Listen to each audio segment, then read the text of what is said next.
Hello everyone, चला तर मग आज बघणार आहे आपण नवीन अशी शिपी आमटीची रेसिपी अगदी सोप्या पद्धतीने. तर माझा व्हिडिओ तुम्ही शेवटपर्यंत बघा. तुम्ही तुमच्या घरी कुठल्या प्रकारची आमटी करून खाता मला कमेंट करून नक्की सांगा.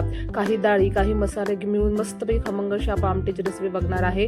आमटीच्या डाळीचा मोजण्यासाठी आपण एक चमचाचा वापर करणार आहे. त्यासाठी आपण एका बाउलमध्ये एक चमचा तूर डाळ घेतली आहे, 1 चमचा चना डाळ, 1 चमचा मूग डाळ, 1 चमचा उडीद डाळ आणि 1 चमचा घेतली आहे मसूर डाळ. सर्व डाळी आपल्याला समप्रमाणात घ्यायची आहे. एका बाउलमध्ये आपल्याला काढून घ्यायचे आहे. थोडंसं पाणी टाकायचं आहे. डाळी मस्त स्वच्छपैकी आपल्याला 2 ते 3 पाण्यानं धुवून घ्यायचे आहे. बघा अशा पद्धतीने. आता आपण काय करणार आहे माहिती आहे का, हे जे डाळी आहे तव्यावर टाकून मस्त खमंग भाजून घेणार आहे. यामुळे काय होतं, आपला आमटीला जो आहे एकदम खमंग असं टेस्ट येतो. बघा छान असं पाणी त्यामधलं जिरपलं गेलं की त्यामध्ये टाकणार आहे आपण थोडंसं तेल.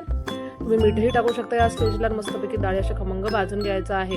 डाळीला सुगंध सुटायला लागला की आपण हे डाळी उतरवून घ्यायच्या आहे का भांड्यामध्ये. ज्या भांड्यामध्ये आपण डाळीला कुकरमध्ये लावतो त्या भांड्यामध्ये उतरवून घ्यायचं आहे. त्यामध्ये आपण एक स्टार फूल आणि दालचिनीचं तुकडा टाकणार आहे. थोडीशी हळद आणि मीठ टाकायचं आहे.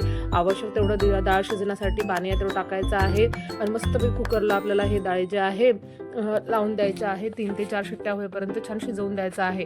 तर सुरुवातीला मी भात टाकलेला आहे. त्यावर डाळ ठेवून मस्तपैकी कुकर लावून 4 ते 5 शिट्ट्या होईपर्यंत छानपैकी डाळ शिजवून घेतली आहे. डाळ होईस्तोवर आता मी दुसऱ्या साईडला छानपैकी आमटीसाठी वाटण तयार करून घेणार आहे. त्यासाठी मी अर्धा कांदा घेतलेला आहे, काही खोबऱ्याचे तुकडे घेतलेले आहेत. मस्तपैकी अशा पद्धतीने भाजून घेणार आहे. तुम्ही तव्यावर तुकडे करूनही भाजू शकता किंवा अशा पद्धतीनेही भाजू शकता. मस्त मसाला तयार करून घ्यायचा आहे. भाजलेले सर्व साहित्य आपण एका प्लेटवर काढून घेणार आहे. कांदा पण छान आपला भाजला जात आहे.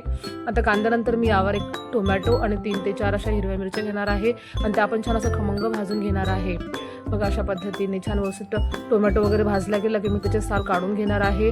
मिरचीचे देठं काढून घेणार आहे. मस्तपैकी खोबऱ्याचे ते तुकडे करून घेणार आहे. बघा साईडला आपला कुकरही होत आलेला आहे. अशा पद्धतीने छान देठं काढून घेतलेले आहे. हा जो मसाला आहे आता मी एका मिक्सरच्या भांड्यामध्ये ट्रान्सफर करणार आहे. खोबऱ्याचे मी तुकडे करून घेतले होते, त्यामध्ये मी लसूण आणि कोथिंबीर टाकणार आहे. मस्तपैकी वाटण मिक्सरमधून फिरवून घेणार आहे. एक स्मूथ असं वाटण तयार करून घेणार आहे. बघा आपली डाळ पण झाली होती. आता मी उघडून बघते डाळ व्यवस्थित शिजली की नाही, आपल्याला चेक करायचे आहे. डाळ व्यवस्थित शिजल्या गेली की काय करणार आहे माहिती आहे का, आपण हे भांडं काढून घेणार आहे आणि वाटीमध्ये डाळीमधलं जे एक्स्ट्रा पाणी आहे आपण ते काढून घेणार आहे. ही जे डाळ आहे ती आपण मिक्सरच्या भांड्यामध्ये टाकून मस्तपैकी अशा पद्धतीने वाटून घेणार आहे. म्हणजे आपल्या आमटीला डाळ आहे की नाही हे माहिती पडणार नाही. बघा थोडंसं पाणी टाकायचं आहे आणि मस्तपैकी डाळ आपल्याला वाटून घ्यायची आहे. आता सगळं तयारी आपली झालेली आहे. आता आपण वळूया आपल्या आमटीच्या फोडणीकडे. त्यासाठी मी पॅनमध्ये घेतलं आहे आवश्यक तेवढं तेल. छान आपल्याला तेल गरम होऊ द्यायचं आहे. तेल गरम झालं की त्यामध्ये टाकणार आहे आपण हिंग, मोहरी, जिरं टाकायचं आहे. छान तडतडू द्यायचं आहे तेलामध्ये. नंतर यामध्ये टाकणार आहे आपण कढीपत्ता आणि थोडीशी कोथिंबीर टाकणार आहे आणि याला मस्तपैकी शिजवून घेणार आहे. यामुळे आपल्या आमटीला खूप छान अशी टेस्ट येते. आता आपण टाकणार आहे मसाले, म्हणजे हळद, तिखट, धनापूड आपण आपल्या टेस्ट अकॉर्डिंग टाकायचं आहे. मस्त मसाले मिक्स करायचा आहे. मसाले जळू नये यासाठी आपण थोडंसं पाणी टाकलेलं आहे. काश्मीरी लाल मिर्च पावडर टाकायचं आहे. ते पण मस्त शिजवून घ्यायचं आहे. नंतर आपण जे वाटण तयार केलं होतं आपण ते टाकणार आहे. त्याला मस्त तेल सुटोपर्यंत छान शिजवून घेणार आहे. बघा अशा पद्धतीने मस्त त्याला कंटिन्युअसली हलवत राहायचं आहे आणि त्याला छान तेलामध्ये शिजवून घ्यायचं आहे. बघा मसाला करपू नये यासाठी आपण त्यामध्ये थोडंसं पाणी टाकलेलं आहे आणि त्याला मस्त तेल सुटतं. बघा आता छान तेल सुटलेलं आहे. आता यामध्ये टाकणार आहे आपण जे डाळीचं पाणी काढलं होतं ते टाकणार आहे. स्टार फूल आणि दालचिनीच्या तुकड्याबरोबरच टाकणार आहे आपण आणि मस्तपैकी याला मिक्स करणार आहे. पाणी ऑलरेडी गरम होतं, मी साईडला पण पाणी गरम करायला ठेवलं होतं.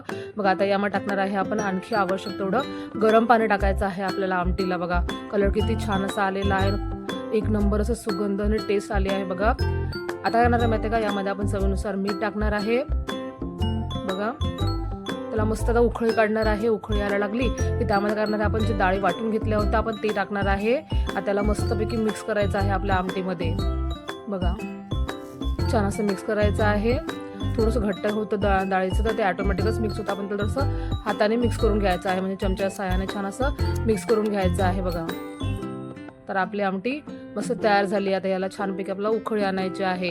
छान गदगद उकळू आणायची आहे. मस्तपैकी उकळला गेलं का आपल्या आमटीला छान अशी खमंग टेस्ट येते. बघा छान आपली आमटी उकळलेली आहे.